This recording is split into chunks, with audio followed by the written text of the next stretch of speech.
All right, here we go again. Back on the streaming, back to do some live commentary, and we are on the last squad of the day. We had a very fun squad on the previous one. We had three guys making it into the cut, and I have a very special guest. Is one of the new talents coming up. Second visit for you in Sweden, unless I'm wrong. Ladies and gentlemen, it's a pleasure to present to you Ernesto. Welcome, buddy. How's it going? I'm happy to be here.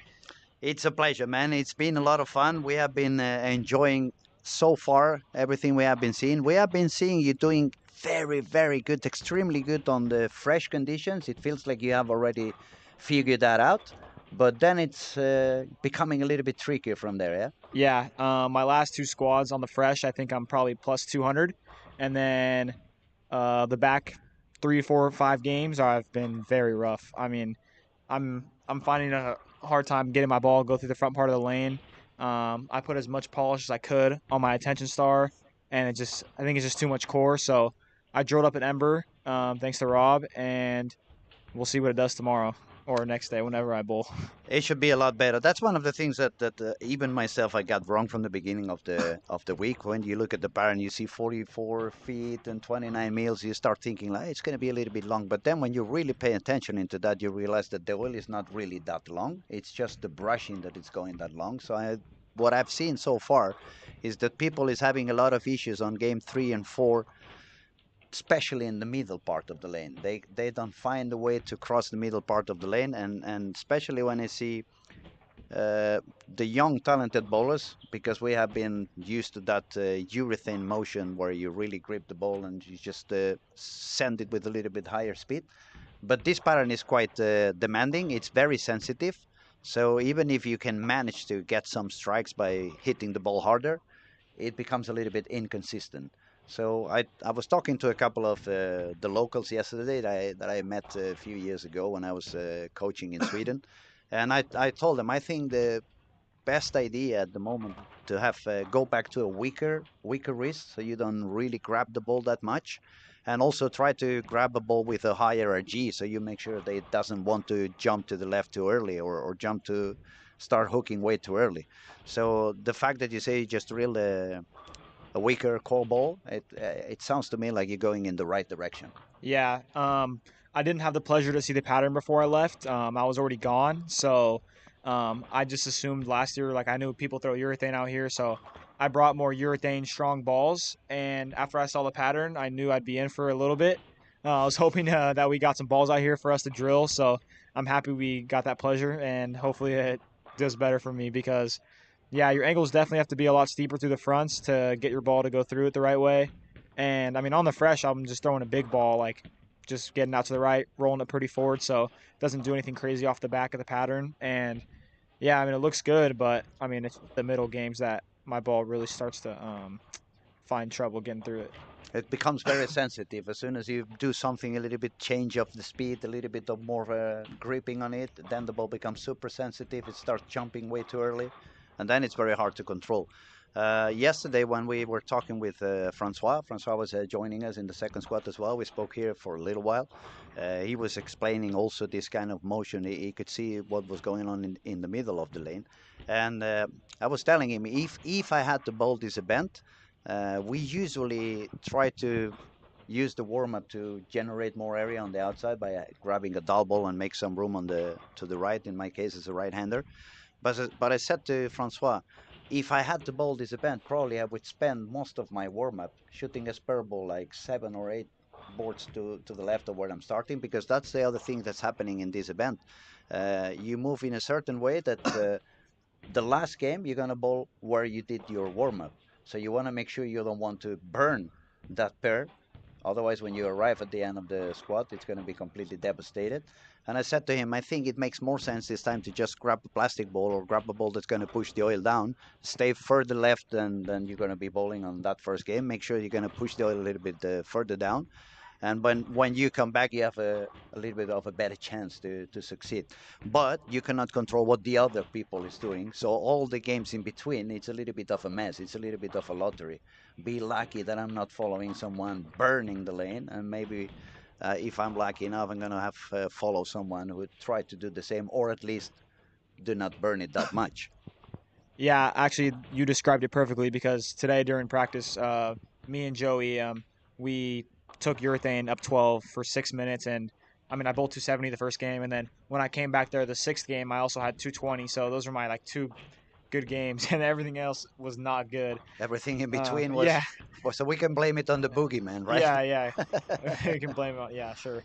And but like even when I went back there the sixth game, it still had the same characteristic of that hold in the middle of the lane. So, I mean, it really helps a lot what you do in practice, and I think we did a nice job, and I plan on doing that again tomorrow, and then whenever I bowl, just because that hole in the middle of the lane is nice on Mm. something like this. We were also talking with Andrew at the beginning of yesterday's squad, Andrew Anderson, and we were thinking probably we're used to think that when the best bowlers start bowling together, they're going to open up the lane. But in this case, it could be the contrary. When you get a lot of PBA guys with such a high rep rate and everybody using the same area on the lanes, maybe it's gonna cause the opposite of that. Maybe the lanes are gonna burn even faster. So it may not be a higher scoring squads, but on the contrary, they may become a little bit harder. I think I think the pros they do a good job at doing the same thing, and I think it actually might, in my opinion, make it a little easier because they do burn the lane and blow it up, but there's a defined spot where you're supposed to get the ball because they all kind of use the same area. Like over here, like I've been struggling with my ball seeing it in different spots of the lane, like with whatever angles I play.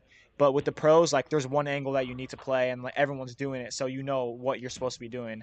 So there's a little just a clearer picture there versus what's going on here. But I think as more of them start showing up, we'll see that come into play.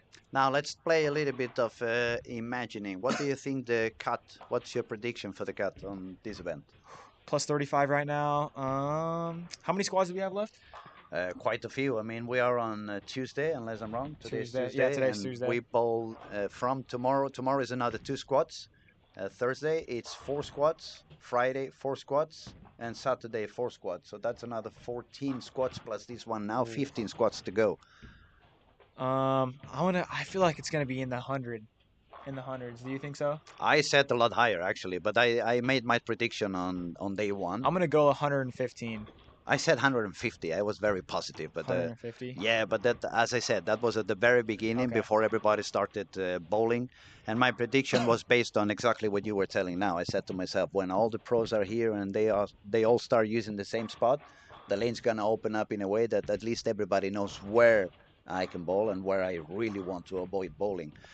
So I said to myself, not only because of that, but it's quite a few bowlers from the PBA, quite a few bowlers from the United States, but there's also a lot of talent from Sweden, from Finland. It's a big group of bowlers that really know how to perform and they can score pretty high. So I'm guessing, even if it's not looking that way anymore, I'm still pushing that maybe they find a way to go up all the way to 150 over to make it into the final. It's going to be a little bit of a weather change also. From not tomorrow, but from Thursday, it's going to become wet weather. It's going to start raining, so that could affect a little bit also on what the lanes are doing. Another factor that's going to change: the bowling alley is going to get a lot more full. It's going to get more packed. Yeah. That's going to be more CO2 breathing people, and but we have to see. I mean, at the end, you can do some predictions and you can be terribly wrong later on. Yeah. I think personally, I like the more packed environment. I like noise. I like the people going. So I'm definitely excited for that.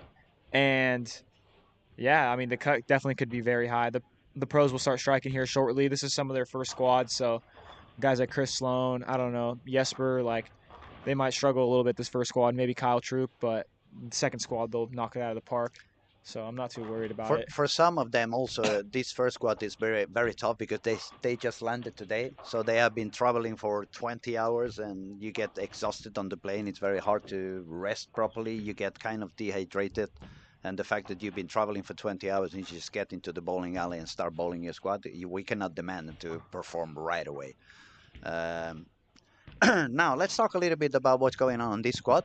Game one has already passed through.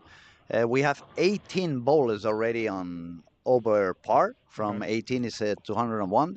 Current leader is Elvis Brostrom from Sweden, 244. Then we find Arner with 237. Gregory Reeves is quite talented French bowler. He's when he grabs a purple hammer, he's pretty much unbeatable in the south of Europe. He's really, really good on that. But he's trying his best to bowl with reactive and these kind of conditions a lot deeper. It's not what you really find in the south of Europe. It's always a little bit more friction on the corners. Then we have Alexander Larsen with 232, Oscar Palermo 229. Then we have three Swedes, 223, 221, 220. 220, it's Nora. She can bowl, right? She's amazing. I had the pleasure of watching her out in Green Bay this year when they did the huge like stadium. I was there for Junior Gold, and yeah, I mean it was just amazing to watch her. And I met her here last year, and super nice, great bowler. She's very good. Then if we follow a little bit lower, we have Hemma Haltunen. Is also a local bowler. She's bowling here in Helsingborg. Emma had a very too high series to begin the squad yesterday or 2 days before. She was on 80 over. But Emma is a single-handed bowler. She doesn't have as many rep rates as we can find on Nora. So as soon as the transition was in there and she started to have to move in, she get into some issues and trouble, and it was like trying to survive with some games of 180, 180, 180. But yet she managed to score 20, 23 or 27 over. I'm not really sure. I don't remember.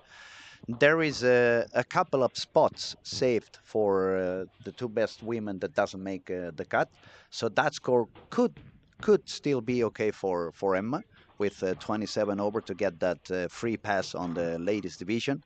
Then we had until today it was early birds squad, so the people who doesn't make it on the cut but did okay series on those 3 days are also going to have a pass into the final. Then we have turbo games on games 5 and 6. Those who make the highest scoring on 5 and 6 and they're not in the final, they are also going to get a pass through to into the final. And finally, we have also 2 spots for the under 21 bowlers and 2 spots for the seniors, which is plus 50. So we're going to have a lot of people getting into the final. And the scoring is yeah, the scoring pace on this squad looks like it's gonna get a little bit higher again. I see quite a few strikes. For example, Nate is already at 459 after There we two go. on lane 4. He just finished on lane 4. Then we have when the game gets to the end and the score starts jumping away, it's a little bit harder to follow. Yeah. But pretty soon, as now the game is gonna end up soon, so we're gonna refresh the scoring and we're gonna comment a little bit. We're gonna give you an update on what the score is. Just let me remind you, we are asking everyone who is watching and listening. Feel free to subscribe to the YouTube channel. It's 100% free, and the fact that you subscribe and you become a part of this channel, it's gonna allow us to stay doing a lot of bowling for free, so you don't have to pay any monthly fee in order to watch PBA bowling and watch the best bowlers on PBA regional Sweden as well as the Swedish National League. Have you ever seen any Swedish National League match? I actually have. I think it's really cool. I wish I could be a part of it, but yeah, it looks super fun. The environment looks amazing, and it looks like they have a lot of fun out there. They go really crazy. They go nuts. It's like watching a playoff game on the NBA or a football match between Barcelona and Madrid Yeah, when literally. we really fight with each When other. Messi and Ronaldo were playing. You know anything about the new Messi we have in Barcelona? Have you heard No, I about him? don't. Who Lamine Yamal. is he? Like a young guy? He started playing in the A team when he was 15, two Oh years wow, ago. He just turned 18 now, and he's probably going to get the Golden Ball this September at age 18. He turned 18 on the 13th of July. that's crazy. Yeah, it's crazy. We are very lucky in the team now. Obviously, I'm from Barcelona, so I'm supporting Barcelona, not Madrid. But we have a lot of young talented players now. At least 7 or 8 players under 21, and they are really amazing. So I think we're gonna have a good team for quite a few years now. Yeah, that's awesome. But So, back to bowling, back to bowling. Don't let me get you distracted. Let us know a little bit more about you. Tell us about your career. Where have you been bowling? What are your biggest successes? And since we have you here, also let us know a little bit how you feel when you come to Sweden. It's the second time you said. second time, yeah, correct. I'll just start with last year bowling here, and last year bowling here, I made the cut. I went I think it was 200 over. And then I made the, oh man, I don't even, honestly, I think I made the second step. I passed the first 6 games, and then I Hmm. got knocked out the next round. But yeah, it was a lot of urethane last year. And my bowling career, I won junior gold twice. I was back to back, first ever to win U15 and U18 back to back. And then I'm a PBA junior national champion. And yeah, those are my highlights of my career so far. Yeah, Still got another year. but how old are you? I'm 17. Oh, that's what I mean. Yeah. You don't have the time to have any bigger CV. Yeah, I've been pretty blessed on what I've been able to do so far, and So you're a it's little bit great. like Lamine, but in a In a bowling way, bowling I edition. guess you could say that, Yeah, the only main difference is that Lamine just signed a contract for like for about millions of dollars. yeah, Yeah, I know. like 12, 15 millions a year. Yeah, That's pretty insane. Let's hope that one day we find Bill Gates or somebody like that enjoys bowling and start paying out like a little bit better. that would be great. But Ernesto, since it's the second time in Sweden, have you got any plans on bowl a little bit more away from United States, or are you going to focus your career more just in the PBA tour? I would love to. Actually, last week I was just in Guatemala competing for Team USA for the Pan Am Games. Mm-hmm. We won a, I won a personally gold medal, silver medal, and a bronze medal. So got one of each. My first ever like international like medals, Mm-hmm. if you say so. So that was amazing time. I met a bunch of great people. Yeah, I love to go out of the United States. So whatever tournaments I can bowl out of the country, I will. Hopefully, I can keep bowling for USA and keep coming back here every year. And whatever tournaments else I get invited to, I find out about. I would love to bowl. It's gonna be fun. It's gonna be really fun to see you coming by and see you grow, see how it becomes better and better when with the knowledge. Because even I remember when I was at your age and you feel you already know a little bit of what's going on and you can perform and so. But as the years go on, you keep learning. I mean, this game is a continuous evolution. You never stop learning. Yeah, that's one thing I love about this game. It's just like an invisible puzzle, and you got to solve it every time you go out there. So each time you go out there, you get better and you learn more. So just apply it to the next one. Now, let's talk a little bit of material. Are you bowling for any company? Yeah, I'm a Storm. I'm a Storm guy, Hmm. and yeah, that's it. It's my only contract. Storm. That's cool. I've been bowling for Stone for quite a few years now. So let's talk a little bit about the arsenal we are having now in the factory. Have you any thoughts about the new Ion Pro Solid? Because it looks like everybody's loving that ball. And the other thing I've realized about that ball is that you are able to use it on fresh and pretty much late on the squat. So it looks pretty versatile, right? You can use it on many different conditions. Yeah, that has been actually a recent favorite for me. I didn't bring it this week because I figured there would be some here, and that yeah, I mean, I just had other balls that I like honestly in that spot. The new Rockstar, the Ion Pro, the regular Ion Pro is one of my favorites. I brought that ball this week. Um, but yeah, the new Ion Pro Solid looks amazing. I throw it a lot at home. I've thrown it. It's got a lot of games on it already, and it just came out. So definitely looking forward to drilling more of those and Did having you get fun. did you get to bowl the Tour Dynamics at some point? Oh, I love the Tour Ah, Dynamics. okay. Now we're talking. That's my favorite ball at the moment.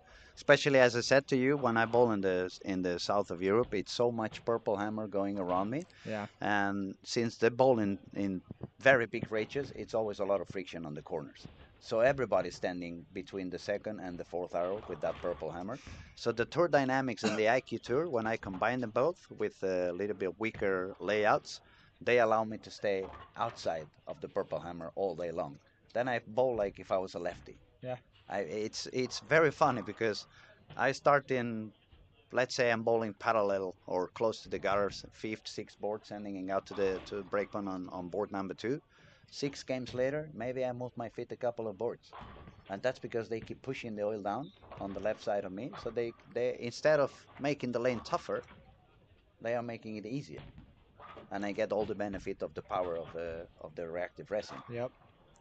So at the moment, I'm almost happy that the European Federation has decided to keep the purple hammer and the soft urethane legal, because since they are using this kind of big ratios, it's going to allow me to stay on the outside forever. Yeah, I was gonna ask about that because I just saw that before I came here that they were gonna undo the rule. Um, in America, I mean, recently I bowled so many tournaments that have involved the Purple Hammer that I'm just kind of like tired of it at the moment. So I'm excited to come here and like not see it go down the lane. Mm. just so it's refreshing. We had the World Cup under 21 here in Helsingborg like 8 weeks ago, Yep. late of June, Yep. and I think 99% of the balls on the racks was the purple hammer. At some point, it becomes boring that everybody's using the same ball. It looks like we haven't learned anything on the last 10 years, and everybody's doing the same, and everybody's throwing the same shot. And I'm a little bit afraid that, especially for the younger generations, they are just learning one way of bowling, and that's it. Then when you move them into a little bit of a tougher condition where they need to think and they need to be able to manipulate their hand a little bit, speed control, it's gone. They just go, okay, now I'm gonna go harder. I move left and I hit it harder, and I go left and I hit it harder.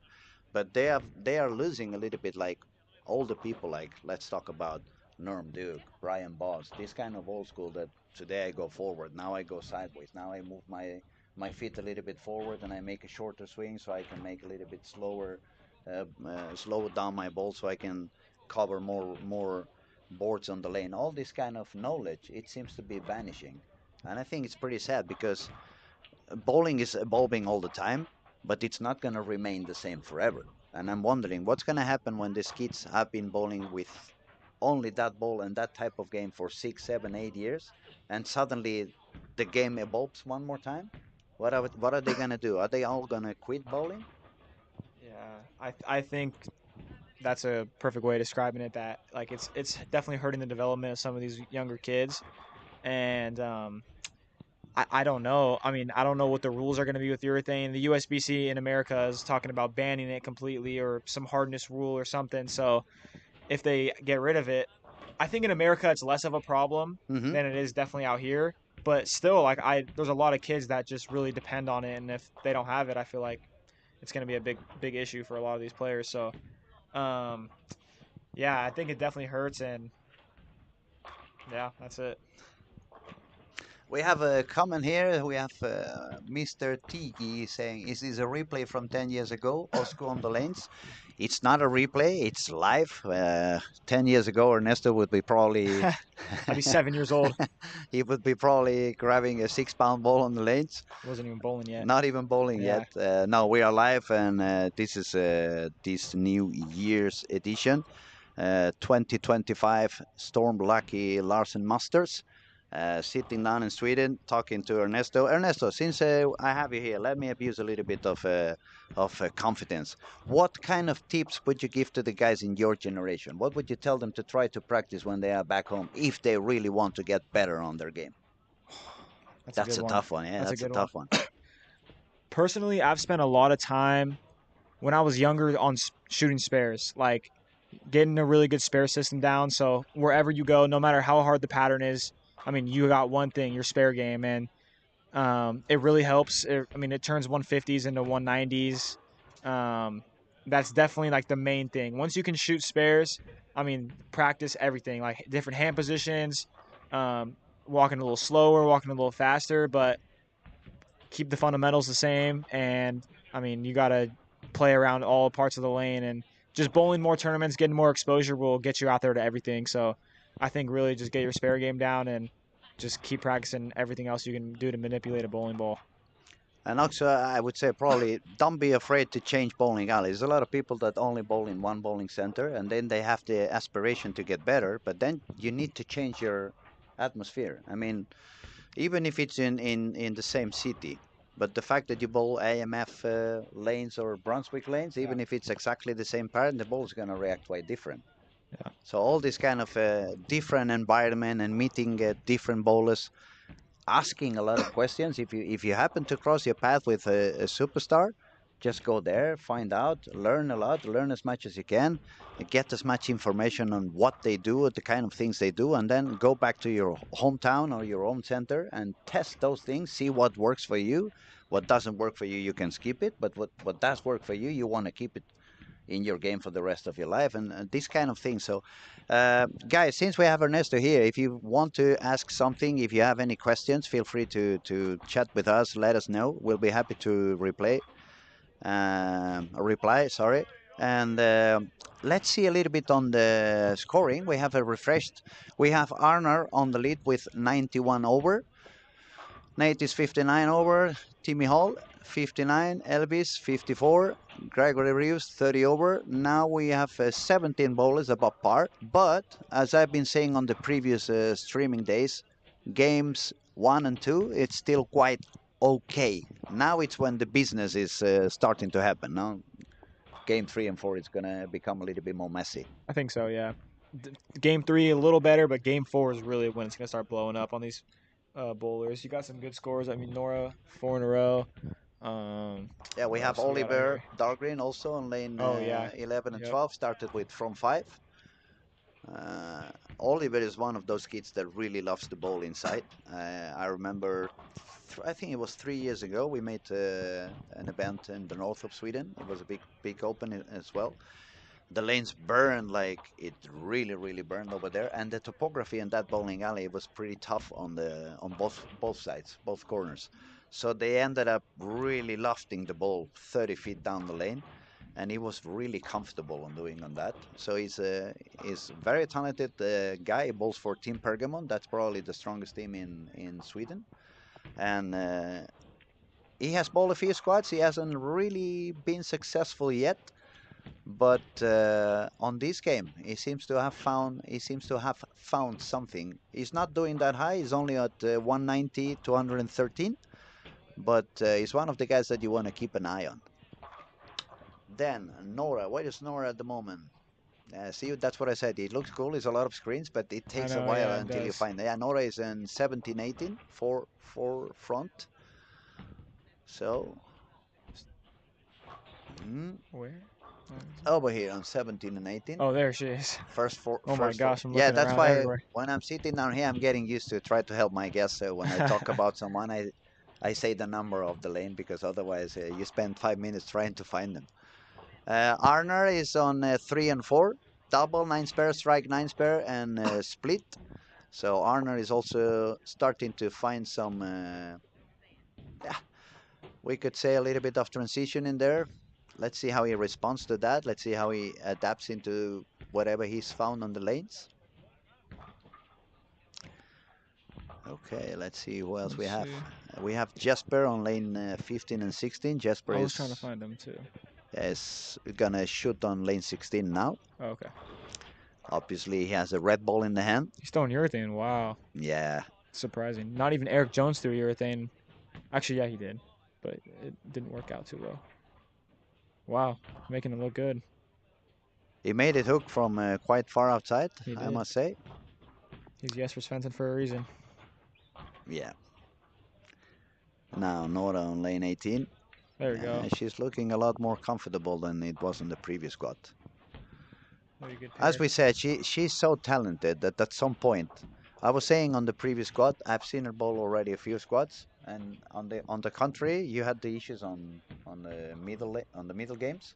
For Nora, it has been kind of a mess. Some squads was really messy at the beginning, some squads was really messing at the end, and one of the squads was messing in between.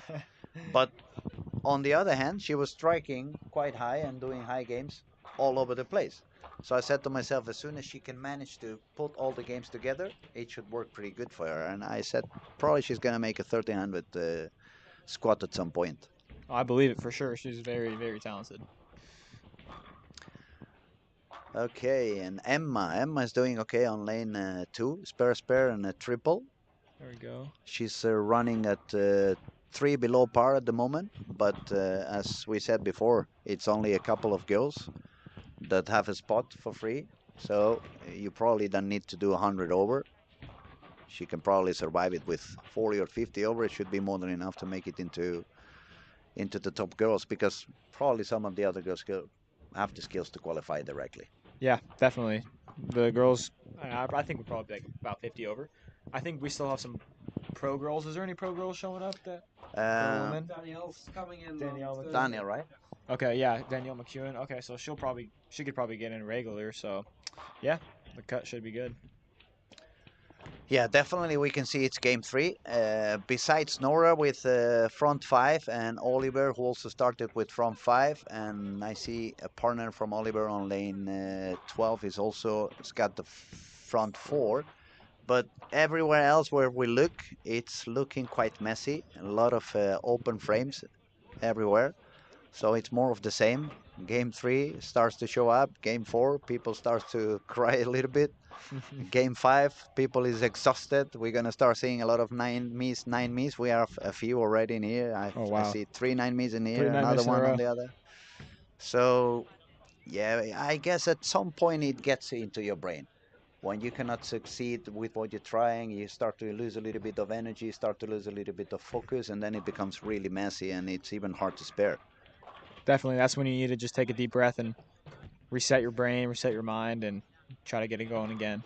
Now, you're very young, but still, do you have any tricks you use on your own for the mental part of the game? Um, yeah, honestly, like whenever like I get in a situation where I am like struggling a little bit, I kind of just want to take a little more time on the approach, just really just try to forget about it and just move on the best I can and just take a deep breath before each shot, especially when things are going kind of shaky. Like that's when you really need to focus on your breathing, and because if you focus on your breathing, you can't think about what you just did last shot. Like just stay as present as you can and throw the best shot you possibly can in the moment. So So, that's really all I try to so think about. basically, you're trying to put your brain somewhere else. Yeah, just bring it to that calm, focused state of mind that you're always in when you start a block or when you're thinking about something or doing schoolwork. I don't know, whatever you are. Now, Um, that's the second time I see Jasper doing that. did he balk? Oh, Yeah, he did. he didn't release the ball. He felt like something was off on the approach. And when I see it once, I don't give it much of a thought. But since I saw it 2 times in 2.5 games, I'm starting to wonder what may be going on. Yeah, I don't know. I mean, there's a lot of I don't know what the rule is on like the pair jumpings, but there's been we've been kind of like running up. I don't really know what it is, so I've had a couple of moments where I've stepped off the approach as well. Um, but yeah, he's just resetting himself, giving him a little more time, get ready. This is his home tournament, a lot of pressure on him. And So it's the current defending title. exactly. Ooh, that was Oh far my, left. That was pretty far left, yes. Maybe it that should was have left. taken a little longer Yeah, before he got the man, ball. maybe. Yeah. It's Yeah, so easy to say when you're sitting down on the chair and just looking through a screen, but yeah. those shots happen. You got to accept those. They happen to everyone. All right, so for now we see Nora is doing quite good on this game. Oliver Dahlgren, he just got an open frame on the eighth, so he wasn't that high. And Arner, who was the leader with 91 over, is struggling a little bit on lane 3 and 4. He needs to strike out for a 216. But as you said before, if when you have a low game you manage to survive it, then it's going to give you a good chance for the rest of the squad. Definitely. What you don't want to do is suicide yourself on a very low game because then since it's not that easy to put the strikes together, you want to try to stay alive for as much as you can. It's definitely true, for sure. Nate is jamming it. Wow, he's throwing it very hard. Oh my gosh, actually looks good. 194. It's not bad at all. Not a bad game. Now he had 60 over, so at least stays on 43 over after this game. Still manageable if he gets a good 3 series, good 3 games. He still could make it work. We said already that probably I'll be wrong on the 1350 cut. It's probably going to be a little bit lower. So that also is another thing that, especially the young guys, I think they need to learn. Those who are going to bowl in here, they get used to those 240 average over and over and over again. So they get into the lanes and they are aiming to do the same. They are going for the 1450. And if you try to make 1450 in this kind of pattern, you're gonna put yourself in a lot of pressure. Yeah, you're not looking. I mean, obviously you're looking to strike, but I mean, you need to get 9. You need to make your spare. Definitely something hard as this, so touchy as this. If you can get ball reaction to get 9 and strike, you'll be more than okay here. It's hard to 1450 might just be a little bit out of reach for this tournament. We so far we haven't seen not even a single 1400. I think it's going to be very tough. No matter the people bowling 1370 still bowl 190, 180. So um, it's just really hitting those good pairs and taking advantage of it. We see some comments over here. Tom W says Timmy is in trouble too. Which one? Which one is Timmy? Not Tim Mack, obviously, because he's not in here, unfortunately, with us. Tim, if you're watching, we send you a big, big hug from your cousin. We hope to see you again pretty soon. Traveling back to Europe, we miss you very, very much. I think actually Tim was the big, the big responsible that a lot of Americans are coming to bowl into Europe. I think so too. Tim's been a great influence in all that. Miss him here. Was he here last year? No, I don't think he was here last year. 2 years ago. 2 years ago, he yeah. still was here. Yes. So, sorry if you heard the clap of hands. I'm just saying hello to an old friend. It's always nice to see people coming by. How you doing, man? Good. Yeah, doing okay. Not bad, not bad. A little bit older, but not, nothing else I can do about it. Yeah, that hair is helping a lot. Okay, let's go back to business. Nora started with the front 7, then 7 spare. Now she's got a 6 spare. It looks like it could be happening. She hit transition in the middle of the game. Now it's time to be really awake, realize what you want to do, and especially what you don't want to do, so you don't screw up what you have been holding up during this first 8 frames. Timmy, yeah, now I know who says Timmy Hall. Yes, thank you, thank you, thank you. I forgot Timmy Hall was over there. Let me find him. Where are you, Timmy? Oh my, so many bowlers. I cannot find Timmy. I can't even find Nora. Oh, Timmy's over there. Yes, he was on 19 and 20. Yeah, that pair is. If you look at the pair, Nate 194, Timmy Hall 160. We have a 140 also on that pair, so it could be a little bit messy on that pair at the moment.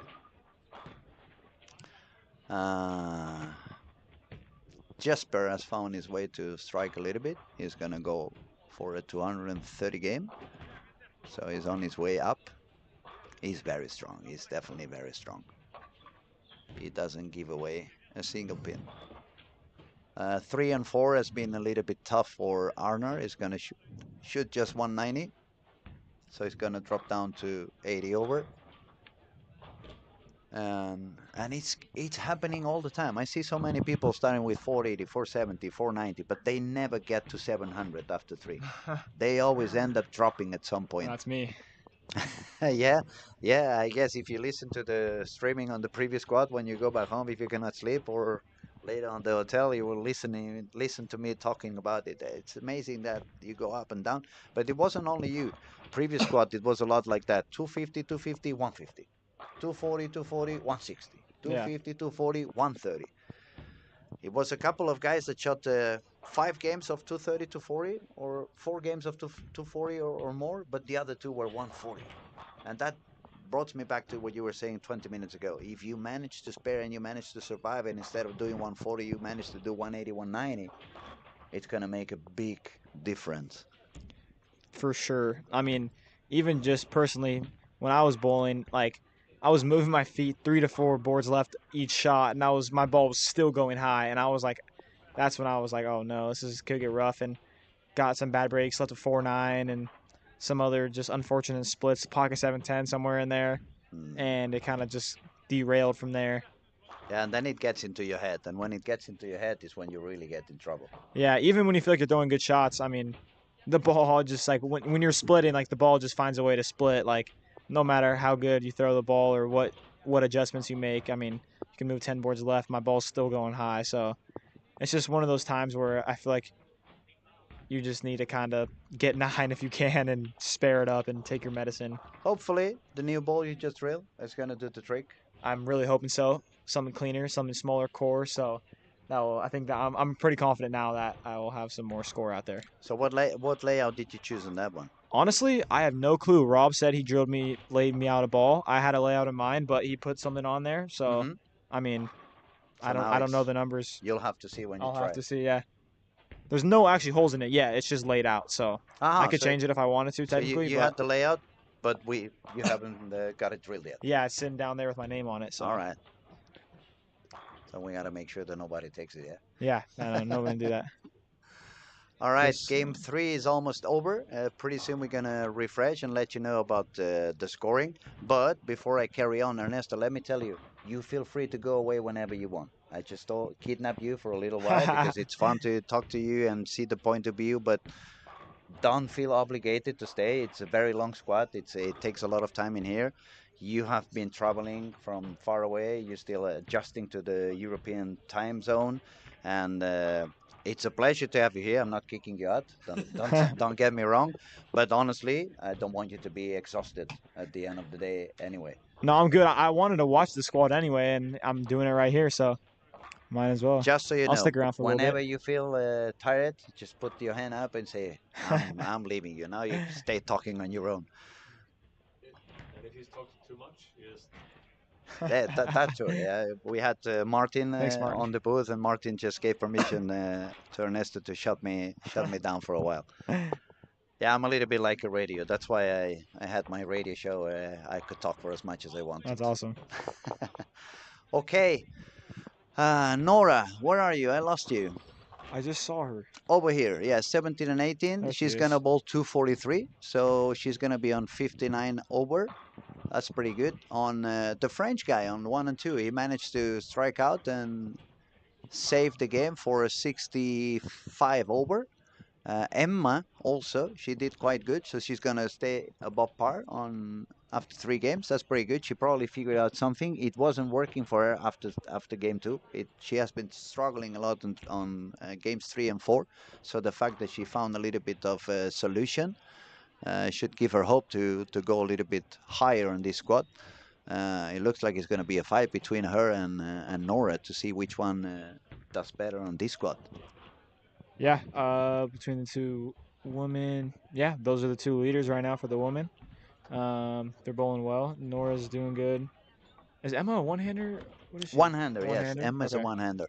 That's why I said she probably has a little bit of more issues when the transition comes on. It's a little bit harder for her to move deeper and still get the same pin action and the same angles. Definitely. But she definitely is talented, very persistent. She can take her spares. Very good bowler. So let's see, let's see. Still have a few more frames to go. Then we have. He's not doing well. I'm very sorry. Killian is on 480 on lane 20. The guy is shooting now on lane 20. He was helping a little bit earlier with the streaming. Uh-huh. But as I said, it's very easy when you're sitting down here, and it becomes very tough when you jump down on the lanes to stick into the plan and do whatever you were thinking you were going to do. We have Kyle on lanes 3 and 4. He's currently on 595, so he's 5 below the par. But Kyle also arrived today, I guess. He traveled today, so he's probably on some jet lag and quite exhausted from the trip. He just got married too, so congrats to Kyle. I was gonna say he's got married. We gave him a little surprise right before the squad. I guess that also didn't help to stay focused on what you had to Yeah. do. Slipped a little bit away of your concentration because he was standing in the middle of the approach with his new wife, but he was already wearing the bowling shoes and stuff. So it was He's ready. maybe a little bit of distraction. Body language on 19 and 20 for Arnold, not positive. He was 91 over. He just shot 190 game. He started with Brooklyn. So I really want to see what goes on for him on that pair. Is he gonna stay up there? Is he gonna manage to survive that transition? Is he gonna find some solution? We have to see. Definitely the hardest part. It's the piece. It's the puzzle right there. I think he'll figure it out. It looks like 17, 18, 19, and 20 are the lanes that are giving people a little bit more of trouble. Yeah, I bowled on. Yeah, I blew up on 17 and 18 today, so I definitely agree with that one. Okay, and the scores are updated. We have Arnar still on the lead with 86 over. Then we have Gregory Rius from France, 65 over. Jesper Svensson made his move to the third place already, 60 over. He's so quiet, he doesn't seem to be there. He had some issues in the approach a couple of times, but yet he's still up there already with 60 over. Nora, it's currently in the fourth position with 658.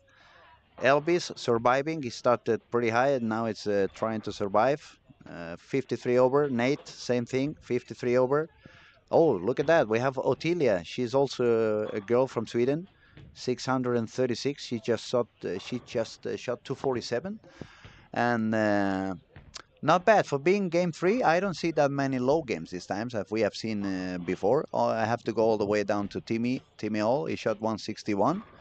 And then we have to go already to the people who are out of the par with 174, 171 on places 17 and 18. But everyone on the top, the lowest games are 190, 190, 190. So maybe we see another surviving squad and a few people being able to reach more than 100 over. Let's see what goes on. Yeah, we'll see here shortly. All right, now I'm trying to find Ottilia because I haven't really seen her bowling. I don't have a clear picture on her, so let's see if I can find her. I'm trying to look.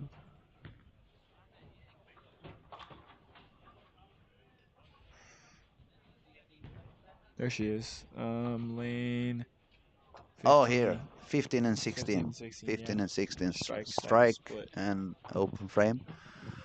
Okay, but now we can see her throwing on lane 15, so we can see it looks like she's a single-handed. Yeah, very Swedish school, no doubt. Now the lane is reading pretty early for her, so it's gonna have to move. She's gonna have to move in, and then we're gonna have to see how she can survive that. Yeah, she throws it really good. First time I've seen her bowl.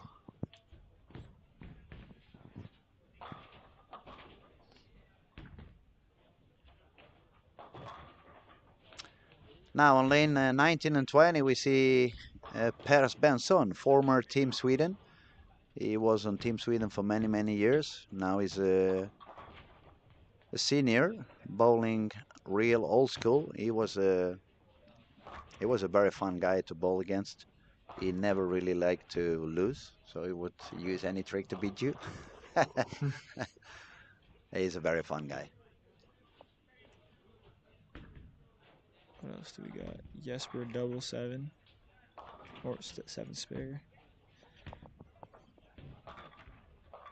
Surprise! I mean, Jesper's making urethane work.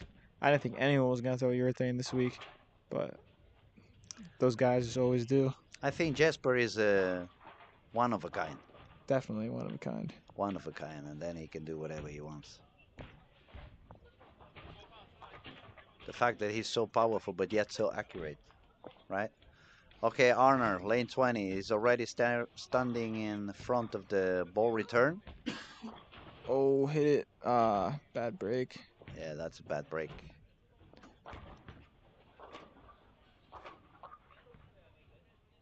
Costing him a double.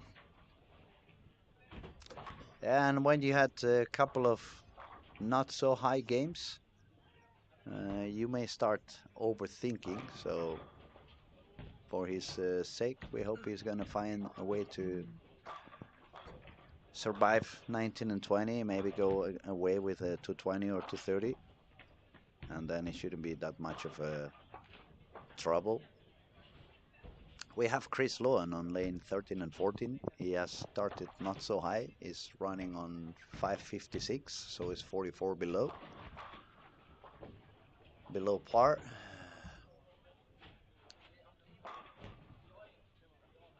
Nora is now bowling on lane 1 and 2. I'm trying to let our audience know where is everybody because we have different cameras, so they have to switch from one YouTube connection to another if they want to follow one or other of bowlers. It's a little bit quiet tonight. I think people is having dinner. They're not talking that much anymore. Yeah. Someone said good morning from Texas or good afternoon from Scooby, Texas. yeah. Hello, Scooby. Yeah, that's a little bit earlier in Texas. Must be like 8 hours less. 8 hours. I think it's 7 hours less. 7 hours. Because California, where I'm at, it's 9. Hmm. So Texas is 2 hours ahead. Kyle doesn't seem to be having a lot of fun either. No, I mean it's really tough. These pros definitely are gonna struggle too. It's just not easy out there to get your ball to do the right thing. So I'm seeing a lot of people struggle. Especially when it's your first squat. I mean, when it's your first squat, even if you have some friends and you have been talking to them, how did you solve it? What did you do? What worked for you? What didn't work for you? Once you get to the lanes on, and you have to do it on your own, as we said before, it depends a lot on who you follow and what they have been doing with that lane in particular. It's gonna make you try to survive one way or a very different way. Ooh, late 10 pin. Yeah, late this one he pulled the So string. yeah. Yeah, he pulled the string. For those of you wondering what we're talking about, Arnold is bowling a 19 and 20. Currently leading with 86 over, but he could lose his lead at the moment because the guy on second place, Gregory Rios, has started with a couple of strikes. They are bowling pair to pair. Gregory is on lane 18.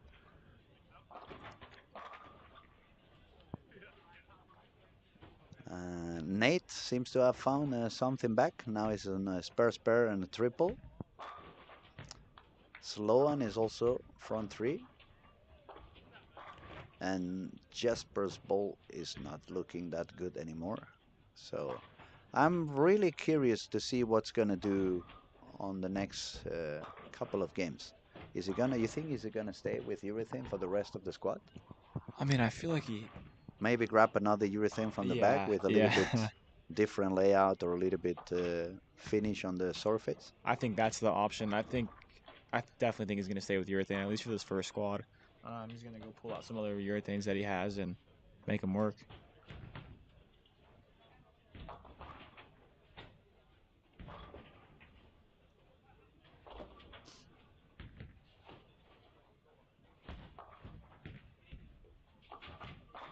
Where's Jesper's score at?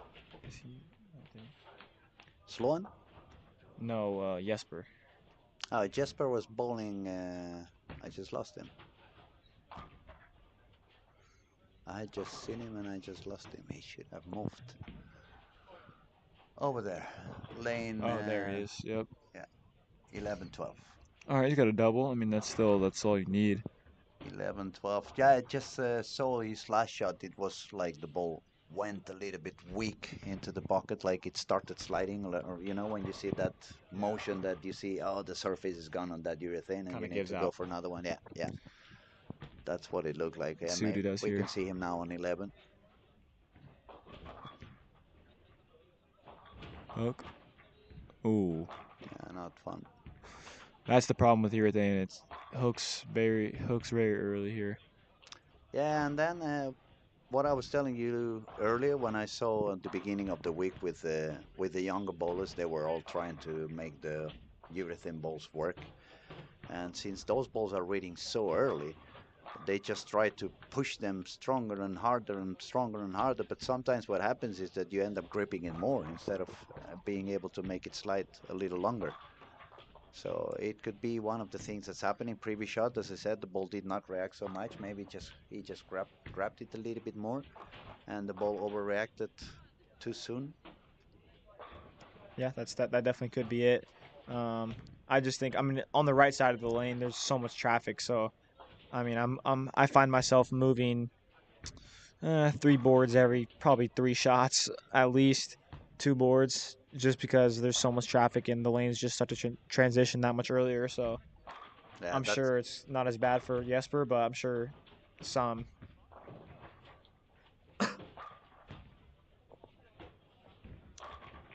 all right. Uh, Game four, not as messy as I thought it could be. We see some striking. We have Tomo doing some strikes on lane two.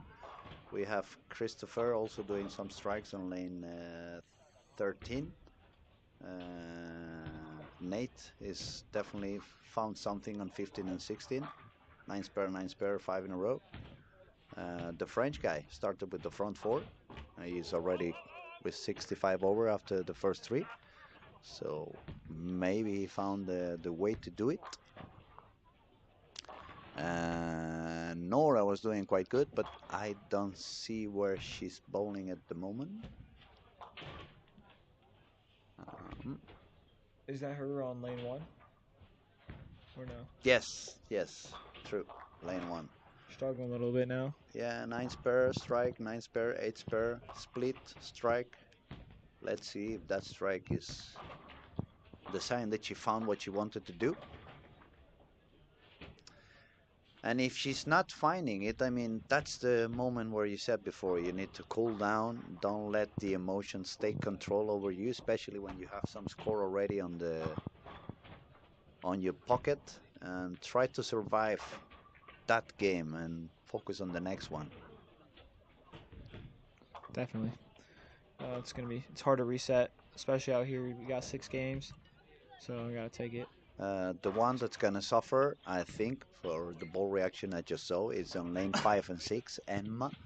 The one I told you she's single-handed, Mm. but I could see the ball just read way, way, way too early for her.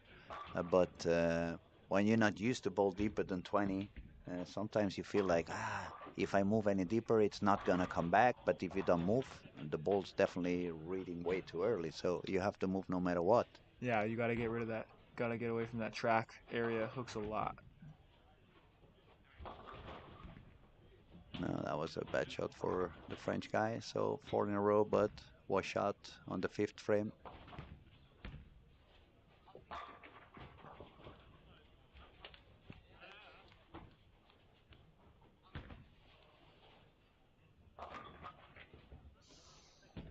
Okay, who else is up there?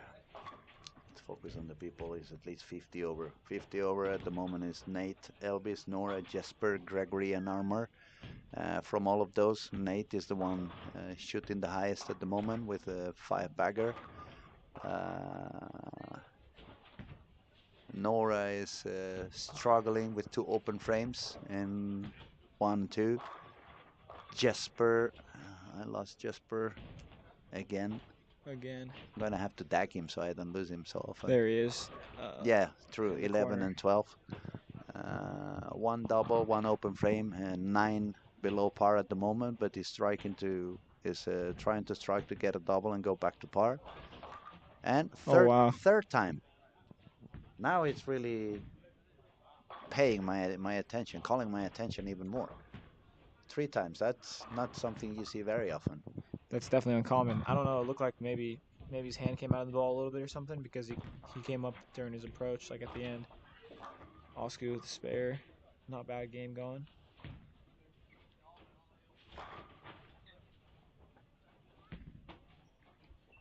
It looks like it's moved a little bit deeper.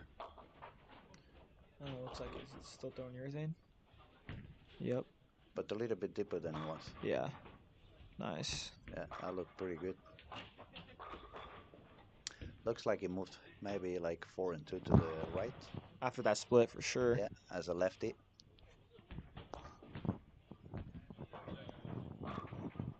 Okay, I see some strikes for Zacharias, but Zacharias has not started very well. He had 201, 174, 171, 54 under at the moment. We have nice shooting from Joakim Karlsson. He's back on Team Sweden. He quit bowling for 10 years. Now he's Wow. back on track.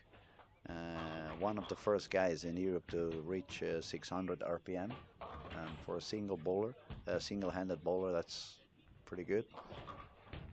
Um, it's definitely a lot of talent. You see what I meant about Hemma? The ball Yeah. is reading really, really early. Now she's getting into a lot of trouble. And as we were saying, I mean, if I was behind the lanes for her now, being her coach, I would just move, move, move. I mean, it doesn't matter if you have to move 10 to the left, move 10 to the left. But definitely, it's not working. It's not paying out to stay where you are now. The ball is reading on the arrows and reaching the pins without any energy left at all.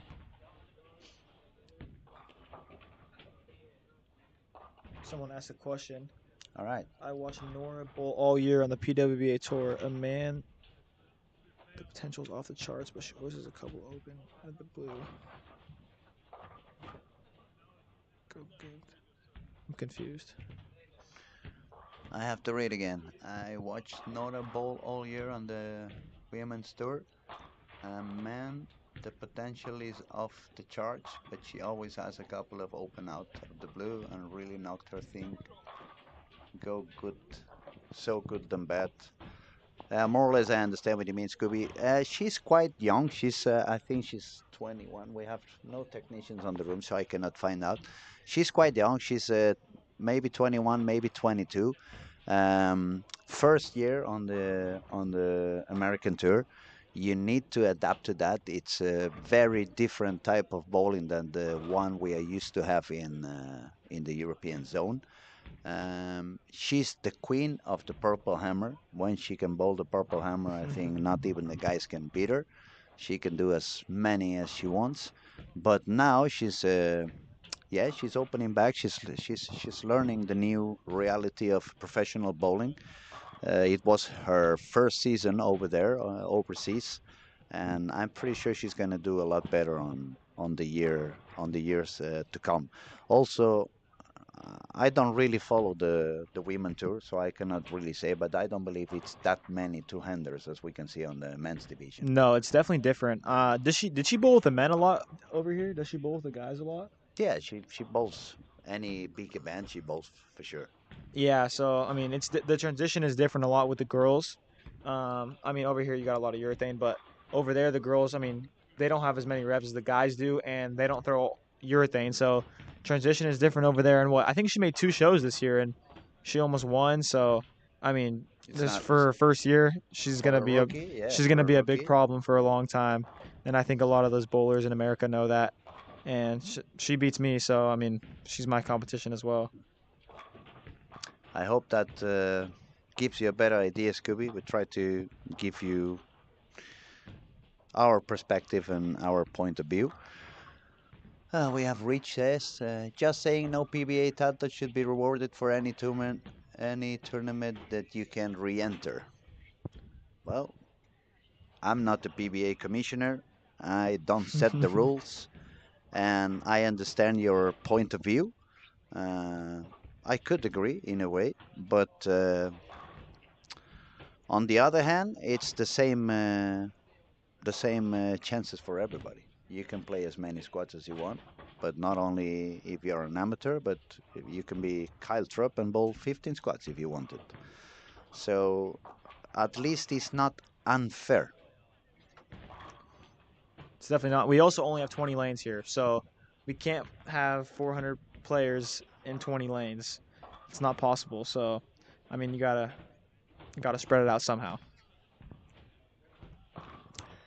And the fact that people can bowl more squads, it's another way of getting a little bit more of income. Definitely. So you can put better prices.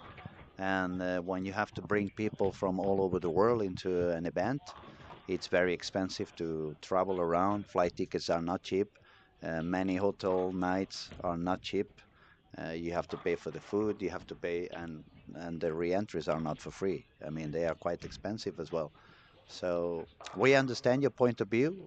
I respect it. As I said, I agree in a way, but it's not that bad either. I mean, it's a PBA title outside of the United States. I know for a fact in the point system it gives a little bit lower amount of points, right?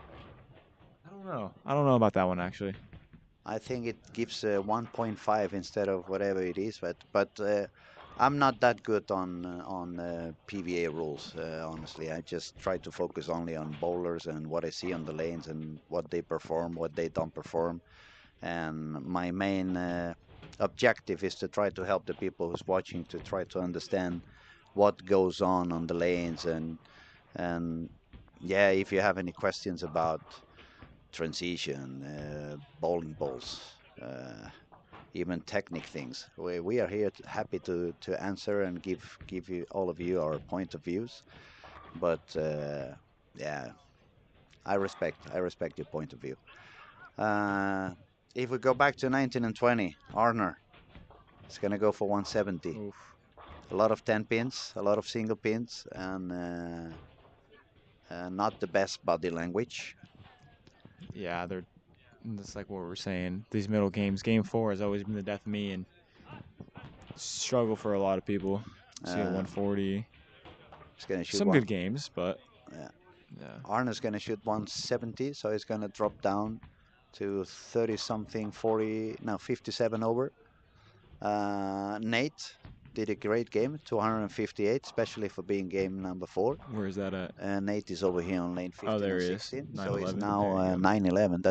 That's very good scoring because now if he stays out of trouble, that score is already quite nice to think about Sunday on the finals. So he doesn't really need to do any crazy moves or any crazy inventions. Just make sure he still hit the pocket and gets every single spur. And if you manage to double a couple of times in each game, that's going to put you on 130, 140 over, and that's probably going to be enough to be in the finals. Definitely. I'm surprised his ball was hooking back. He was throwing it very hard. They might be hooking it more than they were earlier. Looks like they are. People are way far left. Yeah, people is further left than it was on the previous squad. On the contrary, that on the previous squad, we saw a few guys like Hakim, for example. He started bowling quite far outside compared to what it was on the previous day. I saw another 2 or 3 bowlers doing that as well. I guess that helped the lanes to survive a little bit longer. And then it was you and the other guy also using urethane at the beginning to try to push the oil a little bit longer.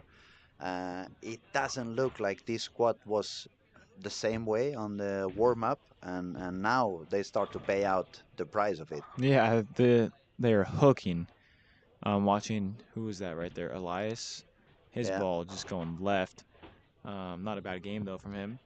And yeah, Chris Sloan looks like he's got it under control now. See, even yeah, that's still overhooking.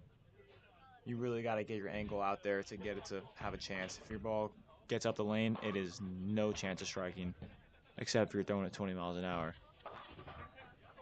yeah. And if you got a few years in your back, it's pretty hard to get it harder Yeah. down there. Yeah, but definitely on this game, we have seen quite a few games of 160, 150, 160, 170. So it's even we're going to see a 130 at some point on 17 and 18. One of those tough pairs, as we said at the beginning. It looks like 17, 18, and 19 and 20 are not that friendly with the bowlers as some of the other pairs on the alley. Not at all.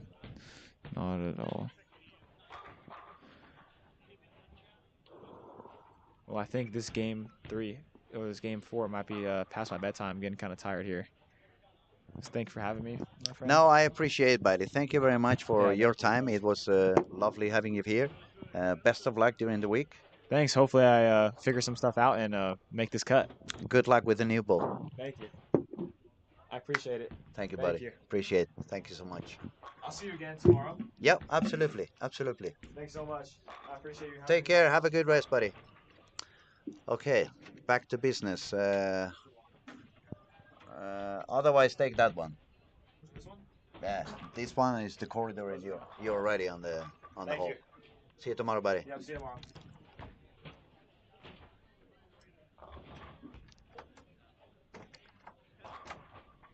Okay, we have a lot of low games going on now. It's a little bit tougher for people. They are struggling. The transition is really hitting on the lanes. It's becoming a little bit dry. So we will have to find out who's gonna survive it. Um, we definitely want to see what Nora is able to do. If Arner manages to go back again on track. Uh,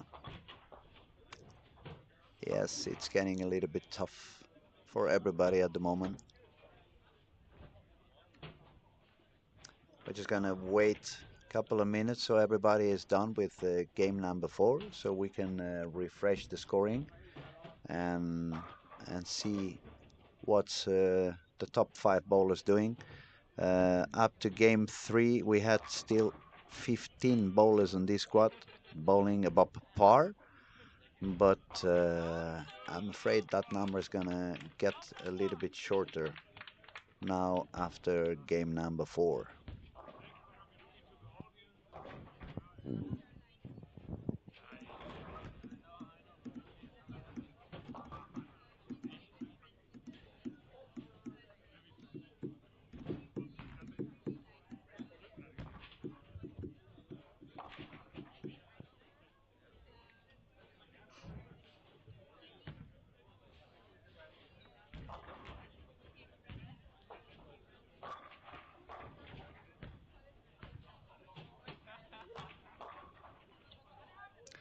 We have Jonas saying that the troop is out there. Yeah, it's actually quite deep.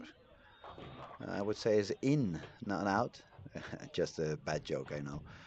Kyle is now bowling in lanes 19 and 20. He's throwing the Ion Pro Solid. He's going to make a shot on lane 20, and it looks like he's already somewhere around board 25 on the lanes. We'll just see pretty soon.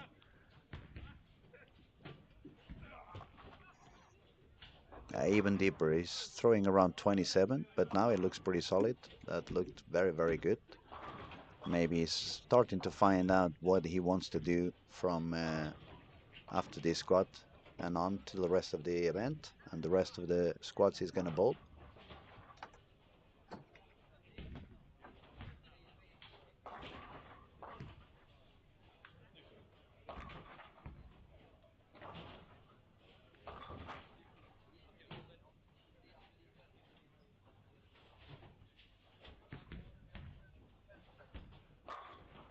Oh, Anders, you just remember the Peter Lung. I haven't seen him. Where is he? Peter Lung. I bowled a few events with Peter back in the day when I bowled for the Spanish team, and he was really, when he finds the lane, he can strike like a maniac. Strike machine. Okay, let me see if I can find him. I don't see him. There, yeah, I just found it. It's bowling on 15 and 16. And it looks like he's just 10 pins short to the par at the moment. It's good to see him. I'll make sure to go and say hello to him later on. Thank you for reminding me.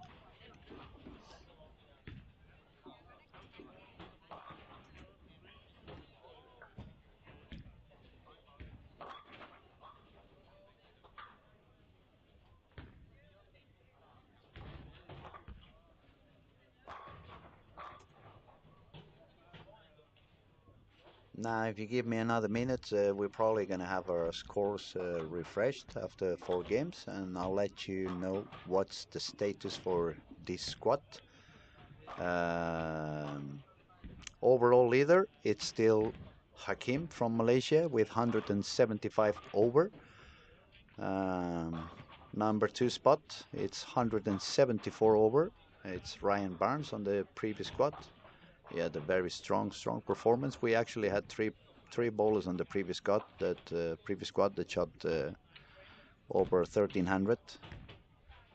And at the moment, I think we only have Nate Purchase on 111 over, I seem to have recalled.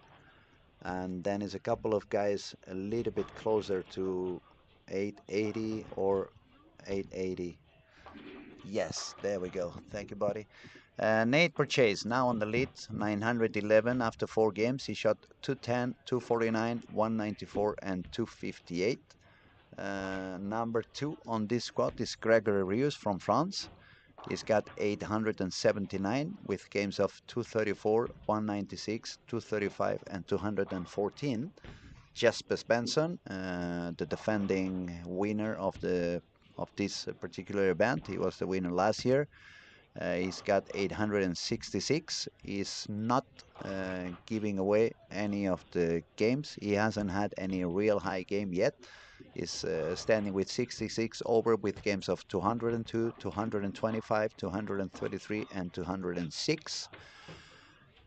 Fourth place is Arnar Jonsson, but he's kind of dropping down. He shot 237, 254, but then on games 3 and 4 he shot 195, 166.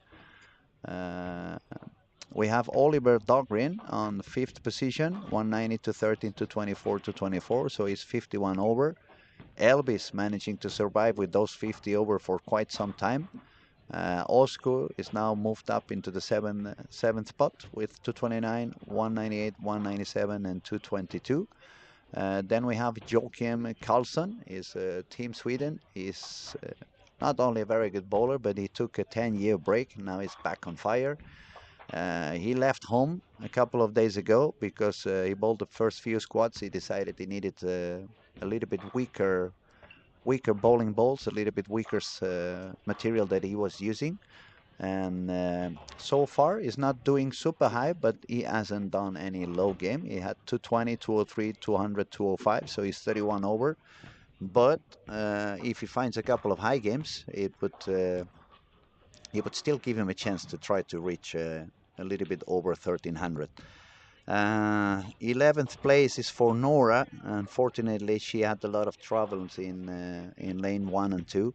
She shot 152, so she dropped down to just 10 over. Ottilia and Nemma are pretty tight behind with 796 and 795. Both of them had low games on the last 4 games. 171 for Emma, 159 for Ottilia.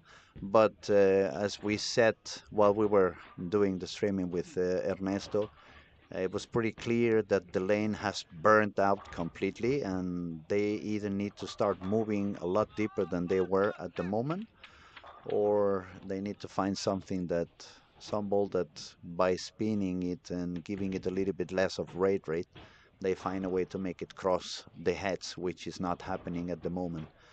Ottilia's bowling now on 19 and 20. She's got a double, but also 2 open frames, so she's 19 on the par on the 5th frame. And Emma, let me find her. Give me a second. She's moved into lane. Where is Emma? I lost Emma.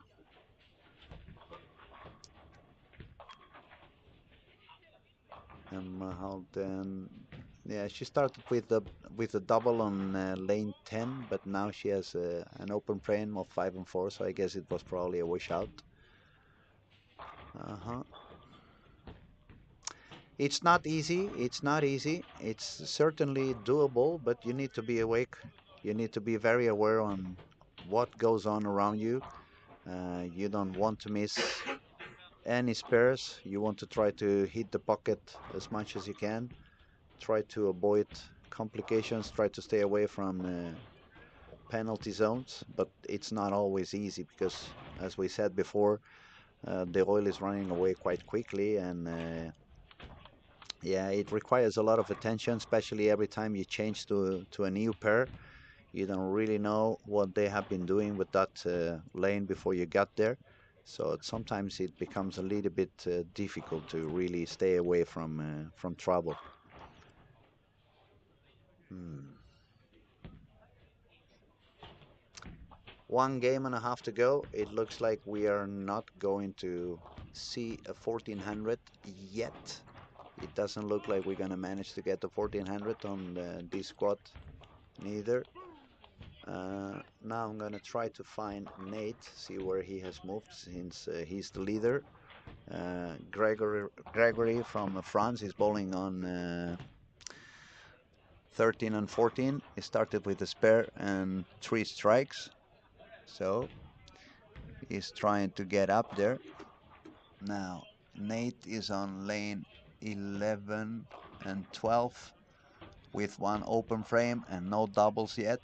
So yeah, lanes are getting a little bit difficult. I'm not so sure we're gonna have many people shooting above 1900. Oh, lovely. And then it goes. Lovely. Thank you, buddy. Appreciate it.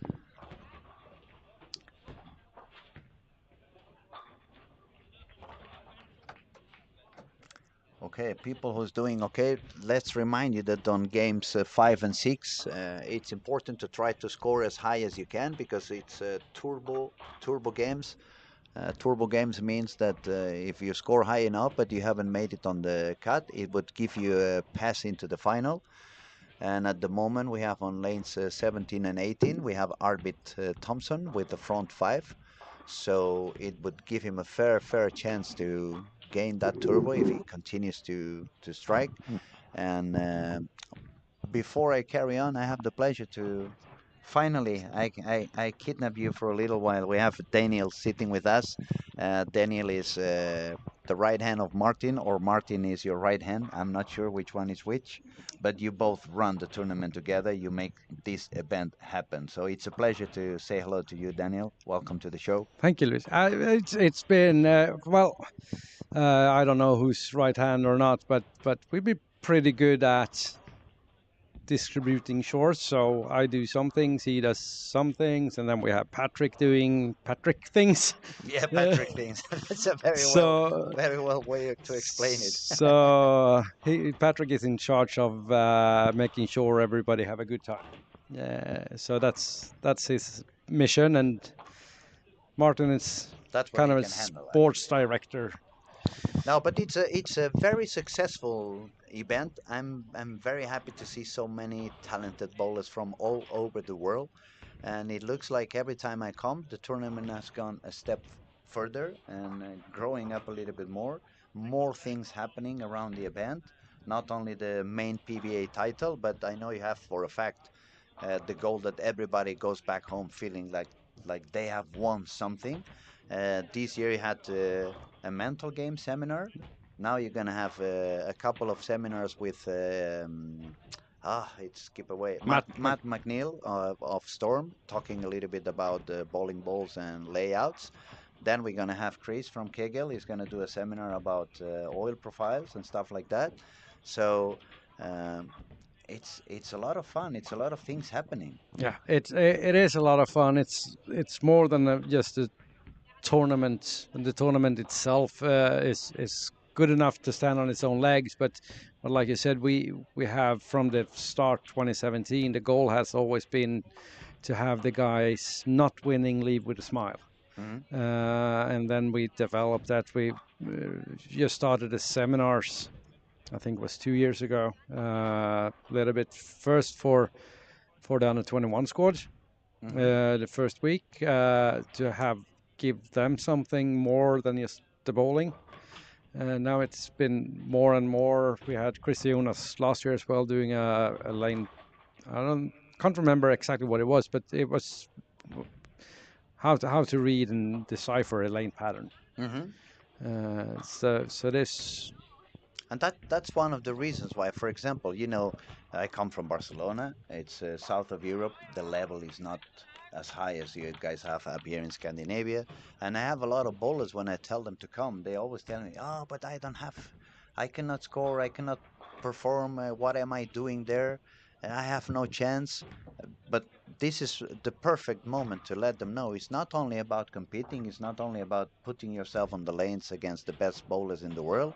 It's about the whole experience. For example, tomorrow Wednesday, I know you have a friendly golf event Yeah, as well. that's the golf event we had actually from the start, from 2017. Hmm. Started in Malmö, so we have a golf event. So you pick teams, or we pick teams. You can play. So we use the PBA players Hmm. come, and a lot of them play golf. So you come play golf, and you get to play golf with Carl Troop or So Lavoie or it's AJ another Johnson. option because obviously when these guys are on the lanes, they are focusing on what they want to do They're doing because their job. they are doing the job exactly. They are competing. That's their main business, trying to get a title back home and put another title in the backpack, as I say.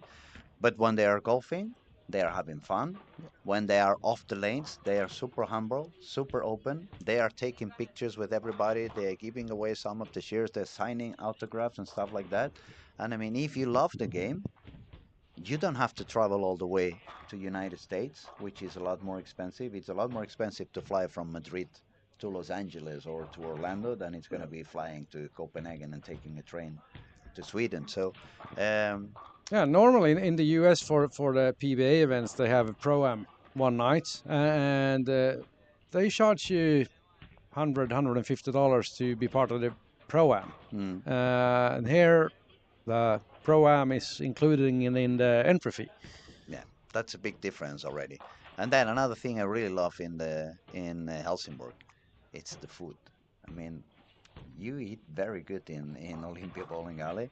It's not like all the events that you spend 12, 14 hours every day in the bowling alley and you only have this frozen pizzas and maybe frozen potatoes and stuff like that. So it's a very, very complete package from the food to the environment to having and meeting new friends and spending time with the PBA bowlers, doing some seminars so you can learn more about the game. You have a lot of beautiful clothing prepared for the event as well. So it's a lot of things happening around. And let me ask you, when did you guys have the main idea of why don't we try to get like a PBA event?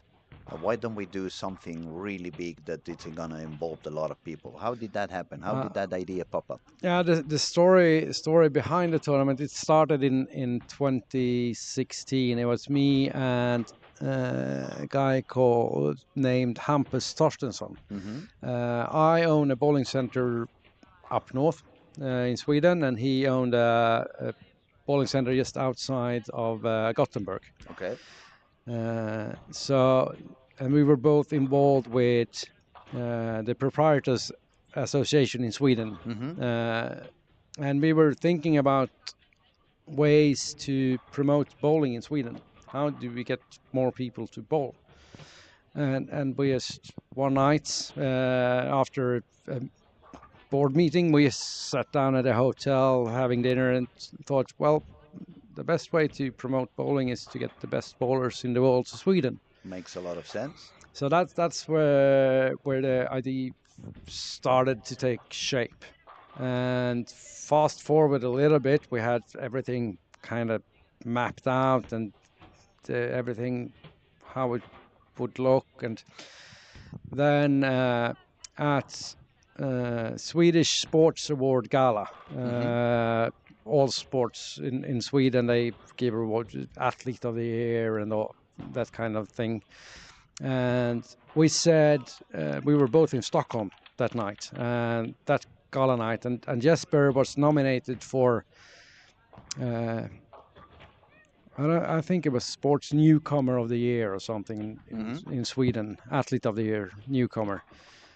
The was the year after he won his first Major. the TOC Mhm. Tournament of Tournament Champions. of So Champions so in we the sat PBA. there before everything started and said if Jesper wins, we go. And later that night, I made a phone call to the US and said, "Yeah, let's go," because Let's do it. because Let's do it. Jesper won the award. So then everything just took off. We chose Malmö because of for the first tournament.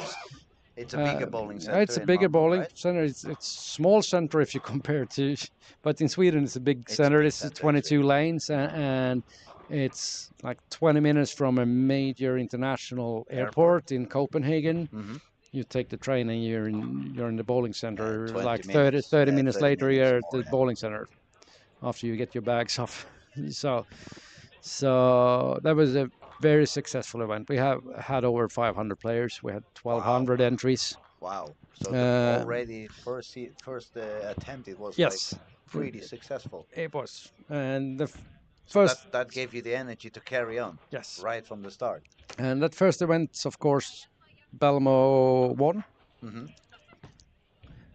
and we had 2 years in Malmö.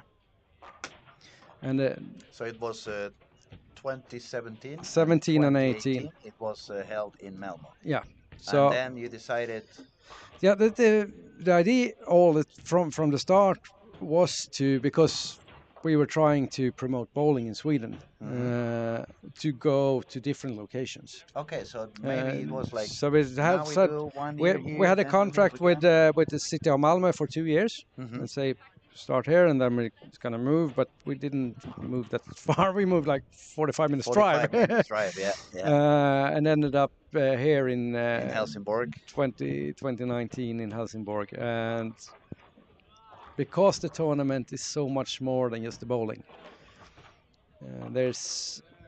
I don't think there's a better bowling center in Northern Europe for this tournament, even though it's I tell Patrick, who owns the center, I tell him every year, you need more lanes, mate. You need more lanes. But do we have anything interesting going on? Yeah, the guy bowling on. We have one player on the lanes now. He's gonna go on lane 16. Pretty good game going on. Arnar Johnson from Iceland, but he lives here in Helsingborg. He's actually one of only 3 people here that's already qualified for the final because he won a PBA Sweden event. PBA regional. So it's a PBA regional. We started this year a regional tour in Sweden, and we had 3 tournaments, and the winner was awarded a free spot in World Series of Bowling next year, Okay. and a spot in the final. That's cool. Here Step in 1 or Helsingborg. step 2? Step 1. Step 1. Yeah. Was it for every winner of PBA regional in Sweden? Yeah. So we had 3 tournaments. So we have Artnar. Mm-hmm. He's doing a big game, 269. And he needed that because the last couple of games. Yeah, but he doesn't need it. He's already in the final. No, I know, but but he can actually qualify to final step 2 if he can get a bye. That's what I was going to say. Now he's got the secure spot on step 1 because he won the PBA regional. But if he wants to jump into step 2, he needs to go for a high squad. Yeah, and if that happens, we have to recalculate the cuts because we're not going to have less people in the final. So we're going to add one more from the cuts. It's going to be top 41 cool. instead top 40. Who was the other 2 winners of the PBA regionals? Pontus Andersson. Pontus Andersson won the first one in Jönköping. And then Artnar won the second one in Eskilstuna, about an hour and a half from Stockholm. And in Stockholm, we had our own local Helsingborg pro shop operator, Carl Diesel Wahlgren. Oh, that's cool. And it's so the talent in Sweden, we were a bit worried about PBA and what we will see on the regionals. Not that we have so many talented bowlers in Sweden, but we actually had 3 bowlers that's been not regular on the national tour in the US, but they played many tournaments a couple of times a year. So, well, you have a lot of talent. Yeah, and Kyle Troop had a 267. Yeah, Kyle was suffering quite a lot. Now he felt pretty comfortable on 19 and 20. He has moved a little bit deeper from where he was standing before. He was using the the Ion Pro Solid, the new one. There was the same ball that Carl used in Stockholm to win. Stockholm. It looks like that ball is quite versatile. It's working very good, both on fresh and by the end of the squad. And I've seen quite many bowlers using that ball already. Yeah, and in Stockholm when Carl won, it was also a longer pad. It was Badger, so 48 feet. Oh. In terms of scoring, we had Nate Purchase on the lead after 4 games. He was 911. I think I saw him suffering a little bit. He shot about 180 something on this. Transition. Yeah, transition is definitely here. Now it's has already been here for a couple of games already. Now it's even kind of burn in the middle of the lane. We could see that especially on Emma and Ottilia. They were suffering a lot. Their ball was hooking really, really early on game 4 and I guess 5 was the same. It's hard for them to move a little bit deeper. Yeah, Nora can move deep, and she definitely got this ball speed to tackle this. Nora's got the speeds, got the power. She just wasn't lucky on lane 1 and 2 on game 4. She went down to 150, couple of bad splits and 180, 190 now. Yeah, it's not as high scoring as it was on the previous squad. I think probably Arnar is going to go back into the lead of this squad. As soon as everyone's done with the game, we're going to refresh and see what goes on.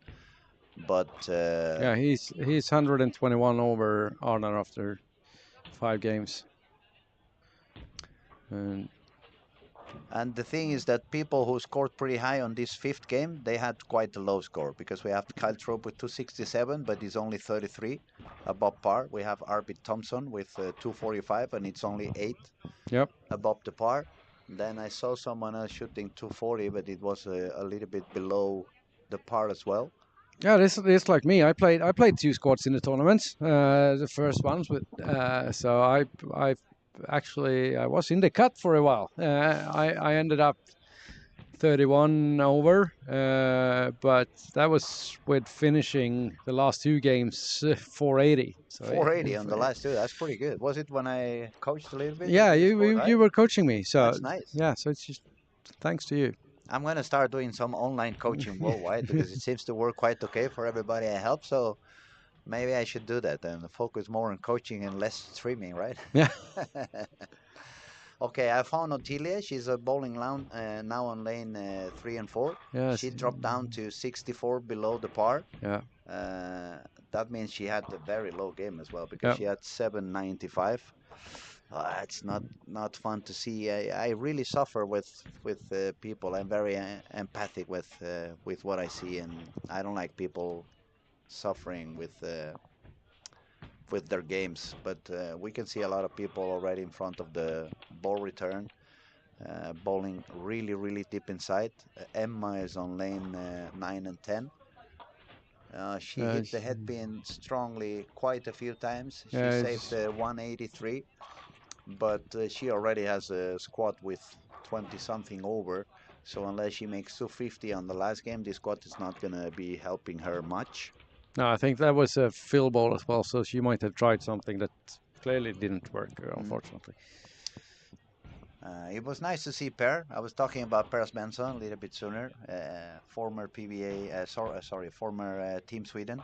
Yes. I bowled with him quite a few events while I was bowling for the Spanish team as well. It was fun to see Peter Lund also. Yeah, He's World been Cup bowling. winner in 1986. Exactly. That's It's from my hometown as well. very nice. Is he? Yes, he is. Oh, I didn't know that. Wow. But this guy, when he finds the lanes, he can destroy anybody. Yes. Even today. And how old is he now? 50 something. He's 50, 50 plus. 50 plus. But he still can bowl and he still has the Yes. speed, and he's a very good bowler. And has all he respect. knows he's such a he's smart.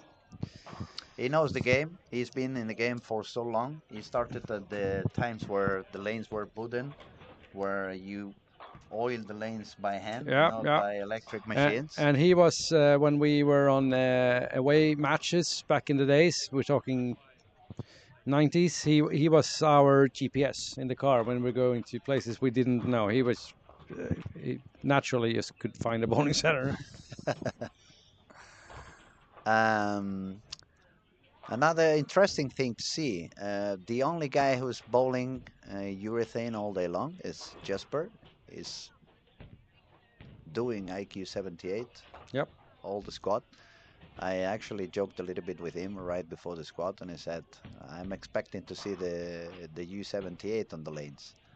And Yeah, but you have to think about it. Jesper just he literally just got off the plane from the U.S. attending Carl Troop's so wedding. So he was and he had there a as well. Okay, yeah, and he had a okay, makes really sense. terrible flight home when he was stranded in Frankfurt because of delays. So he had a terrible trip back home. So That's very annoying. so I can understand if he's not able to be at his best right No, now. I can understand even better. I was talking earlier in the day on the first squad, I believe it was. I said I hated to bowl the day I traveled, even if it was only flying Madrid, Barcelona, which is 1 hour flight.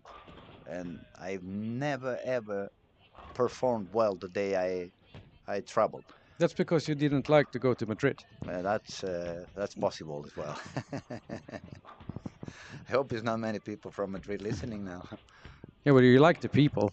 I like the people. What I don't like is the football club. That's the only one I have to admit I'm not a fan of. They are always crying about the referees when they are the most helped team in the history of any sport. I think some people would say something else about that. So, but who do we have here? I'm sure we're soon gonna have the scores updated. We have a. Yeah, I think we only Nate gonna have Purchase now. He's 80 97 something, over and started with a double on lane 7 and 8. 7 and 8. True. Uh, So he probably needs a 220, 230 game to try to secure his spot on the final. He's got a turkey, so he's on his way. yeah, he's really on his way.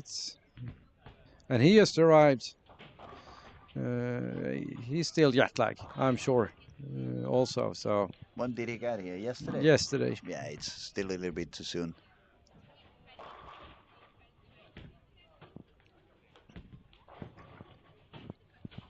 Oh, Oh, Arsenal just got a double than a 5.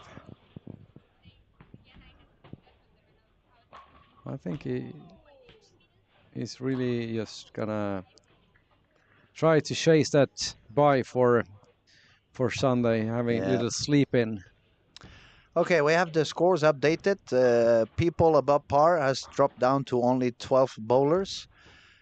People with chances to make it into the final, I would say probably all the way down to the top 5. Oliver Dahlgren from Team Pergamon is now with 51 over. He's bowling on 19 and 20. He's got the first 3. So if he shoots, He needs a big he game. needs a big game, probably But he's- 260 yeah. to 70. But he's more than capable to do it. I He mean, is. this kid is super talented. I've seen him bowling many times before. And when he's on fire, he's really on fire. He have also played for my team back home. Really. He's from up north. Yeah. But how many people can you fit up there? I mean, Yeah, I yeah. thought it was only No, tiers we're and just penguins. bringing up talents, you know. But for those who are listening and they really have no clue, how far north you live? If you sit in the car from my place and you drive 1 hour north, you're above the Arctic Circle. My goodness. And the same thing if I were to drive down to Helsingborg and then do the opposite drive south from Helsingborg, I end up in Venice, Italy. My goodness. So that's the same distance from Venice, Italy to Helsingborg that it is Then from Helsingborg up to me. But you don't really drive that often. You probably take No. planes over and over again. Way too much. It's too many hours. It was forever when I drove down from Mora. It always took me like 8 hours, Yeah. and Mora is It's not halfway. it's not even halfway. That's what I was gonna say. And all those roads that you really need to be aware with all those animals crossing. I remember once from Mora I was driving into Thomas, into Karlskoga, and it was my first time driving from Mora to Karlskoga. So it was very tough for me to get there. I was trying to use the GPS, and all of a sudden the GPS put me on one of those very small roads, and the car was telling me, "Do not drive beyond 45 kilometers per hour." And I was telling the car, "How the heck am I going to drive 45? There's no way I can drive more than 20 on this road." And all of a sudden, a gigantic moose crosses in front of me. Those things are a lot bigger than I ever believed. Yeah. It's even taller than a horse. Yeah. That was impressive. I got chicken skin for 10 minutes, I promise you that. But, okay, we have a Nate comment over here. Purchase. Nate Purchase is Someone still... says he never uses another ball. But my reply would say, if you win the way he wins, why use another one, right? Yes, it's yeah. He have won tournaments on the PBA tour using reactive balls, so he knows how to throw them as well. And taking a win on the PBA takes more than just being able to throw one ball. One ball, absolutely. Yeah. So. But he's very good at it. So I know. Of course, I mean, when you can use it, if you're the best in the world with something, of course you're gonna use it. you just have to be, if you have the chance and you can play your A game. Yeah. Why would you go to the B game? Yeah, and we have to remember Jesper is one of the most, if not the most accurate player on the PBA tour. He's best spear shooter on the entire tour. He's, if you go with the Spectre data, he's the most accurate player on the PBA tour. So So it's not only about using a particular ball. It's you have to know how to use it as well, and then you have to hit your target and Yeah, and on the making your other hand, spares. I would say it's not a soft urethane ball. It's not a ball that everybody's using, and it's not a ball that is doing the game super easy like some other balls are doing. So the fact that he's using it, it even proves how good it can be. To be fair, he was using A pitch black at the beginning. a lot of pitch black as well, but Yeah, but but when the rules have changed, yep, it you have hasn't to change with the it rules. hasn't been any problem for him. No, Now back to track. The guy from France, Gregory Rios, he's a very well bowler with urethane. For a fact, I've seen him many times in the south of Europe. yep.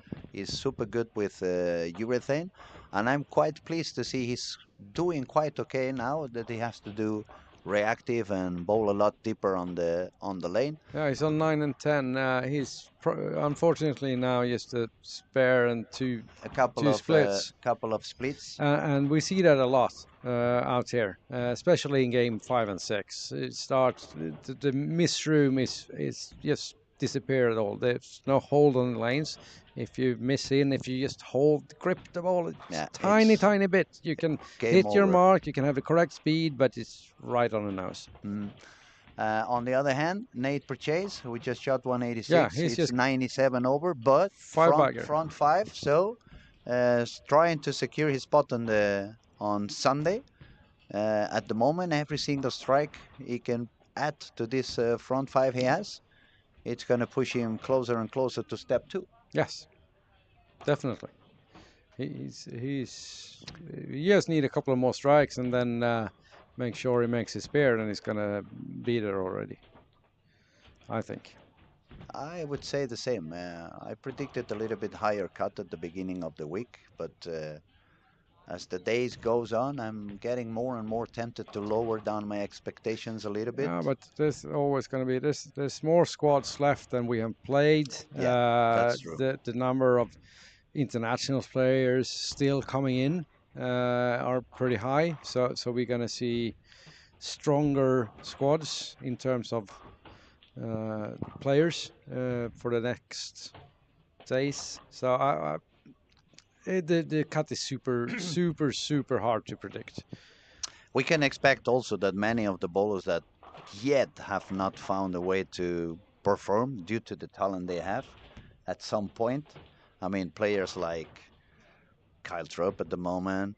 We have seen another few PBA guys like didn't do that well, like AJ hasn't found his spot yet, but also a few of the locals like Carl Eklund and some other of the young guys in Team Sweden. All these guys have the talent to bowl 1400 at any moment when they feel kind of inspired and they find a little bit more of a comfortable spot in the room. So it's so many of them that it could actually end up being at 150 Yeah, over and, as and well. we have to consider this.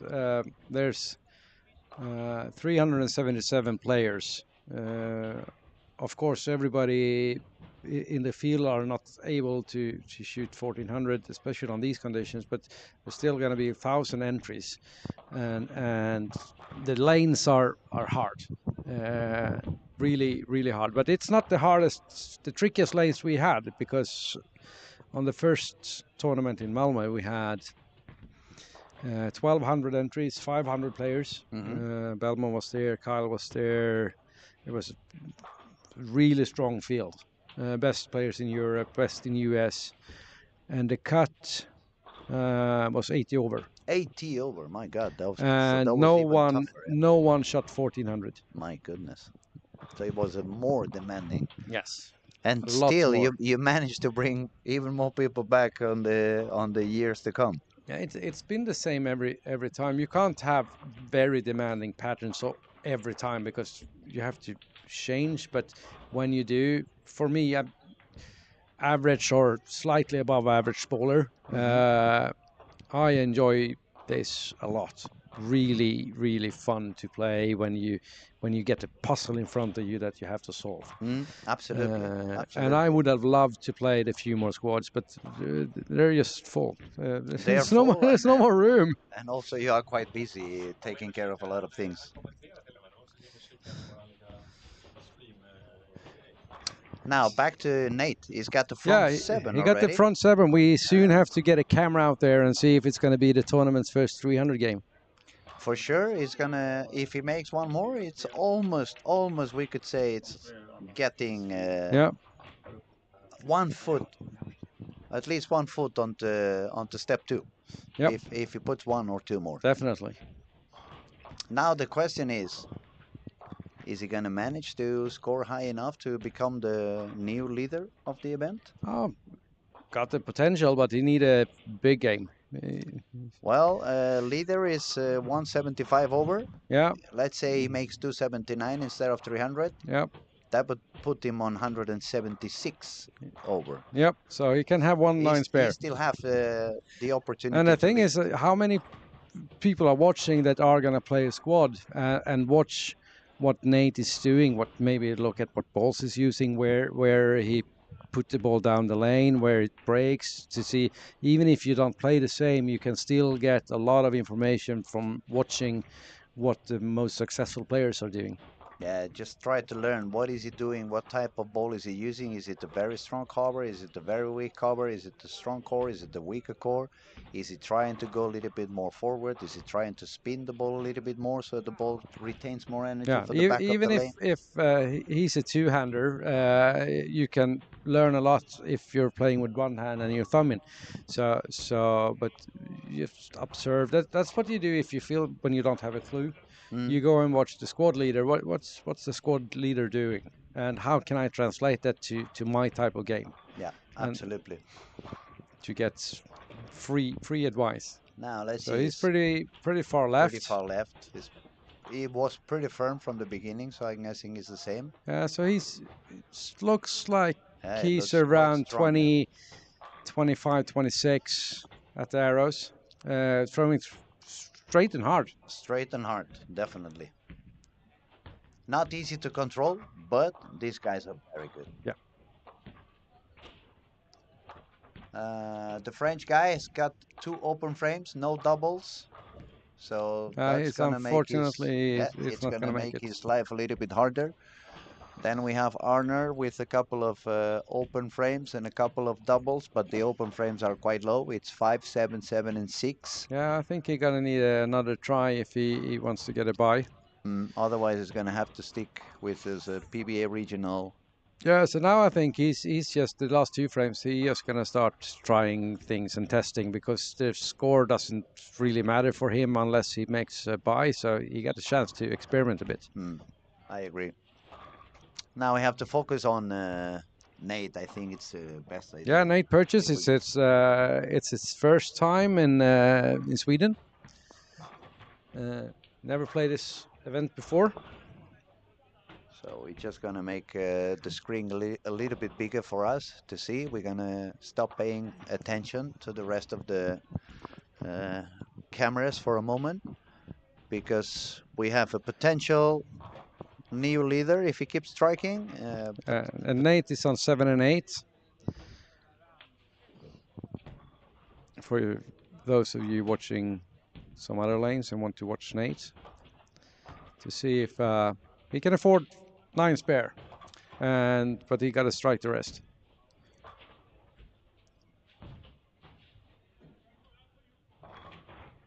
Well, he's in good company. He's bowling with a lot of Pergamon people. Yeah, 3 of them, and 2 young two-handers as well. So if they're smart, they try to copy what Nate's doing, because it's pretty much the same part of the lane. But that it comes down to watching what the hand does, what balls you're playing.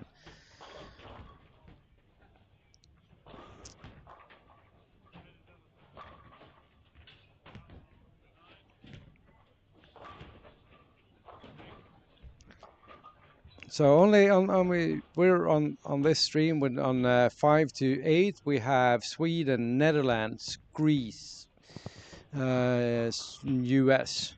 We have only on this pair, we this have stream quite at all. many countries participating. How Yeah, many countries do we have? 26 different countries 26 different or countries. 26 different federations. It Mhm. depends on how you count it. Yeah, yeah, I understand. But that's a lot. I mean, Yes. we have. I had been at some European championships with less Yes. less federations participating. Okay, there goes Nate's on lane 8. He's run around 26, 27. Oh, Oh, 10 pin. 10 pin. That's a Messenger. good shot.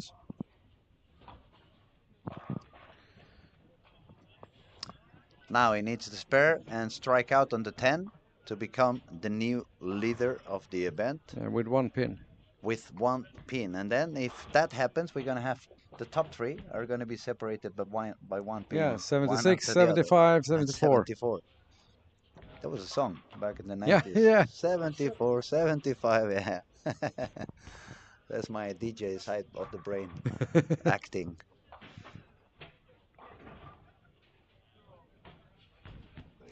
And one way to tell that the lanes are really tricky. I don't have the actual statistics on this, but we must have seen at least 12 to 15 two counts where players only get Yeah. 6 and 9. They miss a little bit too far to the outside. Just The a ball little bit. skids all the way down, and You they missed take the right. 6 and the 9. Yeah, you missed a little bit and little bit too much speed, and poof, there you go, 2.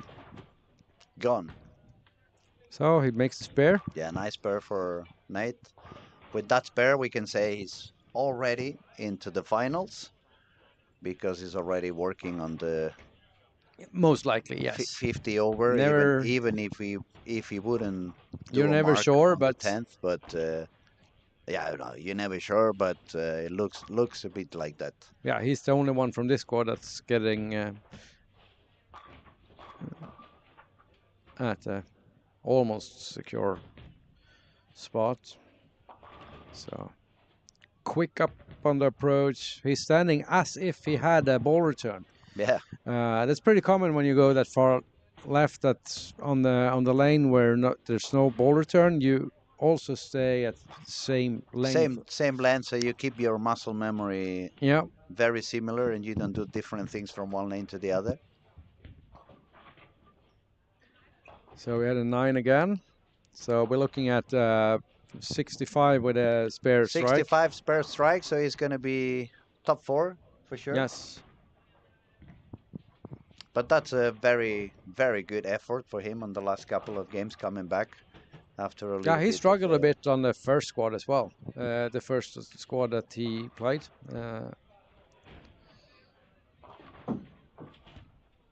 Someone is not so happy outside the room. So we have 65 puts. Oh, it's tight there on the. Yeah, Spot 67 3. is Sean Reich on 3rd position. And Dario 66 is Stein. Dario. And now Nate, if he strikes, is going to be 65. So that would put him on the fifth position, currently 5th position. But that's going to be already 7 bowlers with 150 over. It's getting closer to my prediction. Come on, guys, keep pushing, keep pushing.